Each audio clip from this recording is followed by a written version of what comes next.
कह सकते हैं कि जो लफ्जी गोलाबारी है उसका सिलसिला जारी है पीपल्स पार्टी की तरफ से भी, पंजाब हुकूमत की तरफ से भी। और अब मामला यहाँ तक पहुँच चुका है कि वॉकआउट इजलास से किया गया और यही नहीं बल्कि दोनों की कारकर्दगी भी एक दूसरे को गिनवाई जा रही है, दिखाई जा रही है।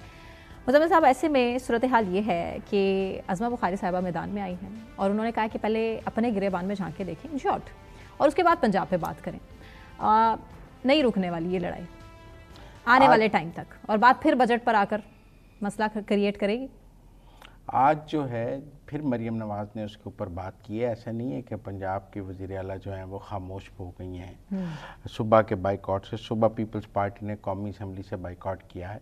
देखिए, पहली बात तो ये समझें कि पीपल्स पार्टी और मुस्लिम लीग नून की लड़ाई से पंजाब के इक़्तिदार को कोई ख़तरा नहीं है, क्योंकि पंजाब में मुस्लिम लीग नून की अक्सरियत है, सिंध में पीपल्स पार्टी की अक्सरियत है। दोनों अपने अपने सूबों में हुकूमत कर रही हैं। सिंध में पीपल्स पार्टी मुस्लिम लीग नून को कोई स्पेस देने के लिए तैयार नहीं, पंजाब में मुस्लिम लीग नून पीपल्स पार्टी को कोई स्पेस देने के लिए तैयार नहीं। तो इसलिए मेरे ख्याल में ये जो मुस्लिम लीग नून और पीपल्स पार्टी की लड़ाई है, पहली बात तो ये है कि ये कोई जाली लड़ाई नहीं है, ये असली लड़ाई है। पीपल्स पार्टी पंजाब में स्पेस हासिल करना चाहती है, पंजाब में इक़्तिदार में शेयर हासिल करना चाहती है। वो चाहती है कि वो अगले इलेक्शन में पंजाब में बेहतर कारकर्दगी के लिए अपने कुछ हल्के पक्के करे। मुस्लिम लीग नून चाहती है कि ऐसा ना हो और वो अपनी स्पेस किसी तरह भी पीपल्स पार्टी को देने के लिए तैयार नहीं। सैलाब के हवाले से फंड्स का भी आपका एक एनालिसिस था। देखिए, सैलाब के हवाले से मुस्लिम लीग मरीम नवाज़ का ये मौक़िफ़ है कि पंजाब अपने वसाइल से जितने लोगों का जो नुकसान हुआ है वो पूरा करेगा, और वो घर भी बना के दे रही हैं। घर भी दे, वो कह रहे हैं जी हम अपने वसाइल से, हमें किसी इमदाद की ज़रूरत नहीं, हम आलमी इमदाद की भी अपील नहीं करेंगे, हमारे जिन लोगों का जो नुकसान हुआ है वो हम खुद पूरा करेंगे। पीपल्स पार्टी का पहला मौक़िफ़ ये था कि इंटरनेशनली एड की अपील की जाए। बिलावल ने कहा, मरीम नवाज़ ने कहा हमें तो कोई ज़रूरत नहीं है। अच्छा, उसके बाद अब वो कहने लगे BISP से पैसे दिए जाएँ। उस पर भी मरीम नवाज़ ने कहा कि BISP से 10,000 रुपये देने की कोई ज़रूरत नहीं है, हम लोगों का पूरा नुकसान पूरा कर रहे हैं तो 10,000 रुपये क्यों दिए जाएं। आप मेरी बात से, जब पूरी कॉम्पनसेशन दी जा रही है, फिर BISP के पैसे फेडरल फंड से हैं, वो सूबाई फंड से तो नहीं है। वो कहती हैं मुझे ना वफाक से पैसे चाहिए, ना सिंध से पैसे चाहिए, ना KP से चाहिए, पंजाब अपने वसाइल से ये अपने सैलाब ज़दगान के मुतासरीन की मदद करेगा।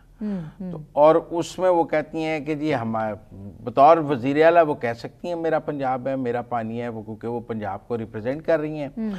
जब बिलावल वगैरह सिंध की बात करते हैं, सिंधु की बात करते हैं, तो किसी ने माइंड तो नहीं किया कभी। सिंध के नुमाइंदे हैं, सिंध की बात करते हैं, ये पंजाब के नुमाइंदे हैं, इन्हें पंजाब की बात करने का हक है। जो जहाँ से जीता हुआ है उसको वहाँ की बात करने का हक हासिल है, एक आईनी और कानूनी हक हासिल है। अच्छा, अब पीपल्स पार्टी और पंजाब हुकूमत मुसलसल जवाब दे रही है और पीपल्स पार्टी किसी सूरत मानने को तैयार नहीं है, लेकिन मनाने की कोशिशें भी की जा रही हैं उनको। नहीं, मेरा ख्याल है मनाने की पंजाब से तो कोई कोशिशें नहीं की जा रही ना, वफाक में एक अलायंस मौजूद है। अगर पंजाब के गुस्से में पीपल्स पार्टी मरकज का इत्तेहाद तोड़ना चाहती है तो वो उसकी मर्जी है। मुस्लिम लीग नून की राय ये है कि जो पंजाब की, जैसे सिंध की बात सिंध तक है, पंजाब की बात पंजाब तक है, मरकज़ की बात मरकज़ तक है, बलूचिस्तान की बात बलूचिस्तान तक है। बलूचिस्तान में भी दोनों पार्टियों ने मिलकर हुकूमत बनाई हुई है। अब जो पंजाब की लड़ाई है उसके नतीजे में बलूचिस्तान की हुकूमत तो अदम इस्तेहकाम का शिकार नहीं होगी। मेरे ख्याल में पीपल्स पार्टी जो है वो शायद मरीम नवाज़ को अंडर एसेस कर रही हैं। मरीम नवाज़ ना उनसे माफ़ी मांगेंगी, ना मरीम नवाज़ इस मामले में बैकफुट पे जाएंगी। जो भी पीपल्स पार्टी ने मरकज़ में करना है वो जाने और शहबाज शरीफ जाने, इसका मरीम नवाज़ से तो कोई ताल्लुक नहीं है। उनके पास तो 2/3 अक्सरियत है पंजाब में। अगर कोई फेडरल गवर्नमेंट को वो गिराना चाहती है पीपल्स पार्टी तो गिरा ले।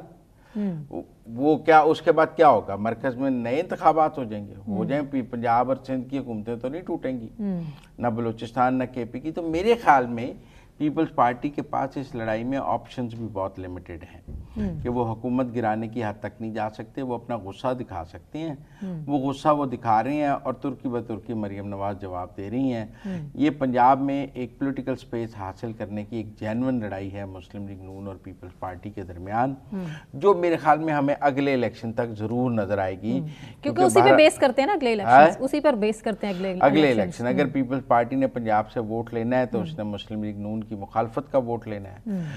पीपल्स पार्टी को ये सूट करता लगता है कि वो मुसलसल मुस्लिम लीग नून की मुखालिफ जमात बनकर पंजाब में उभरे, ताकि मुस्लिम लीग नून का जो मुखालिफ वोटर है वो पीपल्स पार्टी की तरफ देखना शुरू करे।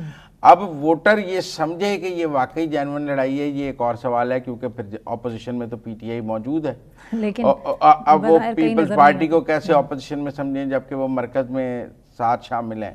तो पीपल्स पार्टी की पोजीशन बहुत डिफरेंट है, लेकिन मेरे ख्याल में पीपल्स पार्टी ये लड़ाई इसलिए कर रही है कि वो पंजाब में अपने वोटर को ये समझाना चाहती है कि हम एंटी पीएमएलएन हैं, और एंटी पीएमएलएन वोट बैंक को अट्रैक्ट करने के लिए वो ये लड़ाई कर रहे हैं। तो इसलिए मेरे ख्याल में इस लड़ाई के जो असल नताइज हैं वो 2029 के इंतखाबात में, आफ्टर इफेक्ट्स इसके 2029, ये सिस्टम भी ऐसे ही चलता रहेगा और पीपल्स पार्टी ऐसे ही लड़ती रहेगी, नाराज होगी और 2029 नाराज होगी, और बार बार हम देख रहे हैं जब से हुकूमत में आए हैं इत्तेहादी हैं, लेकिन एक दूसरे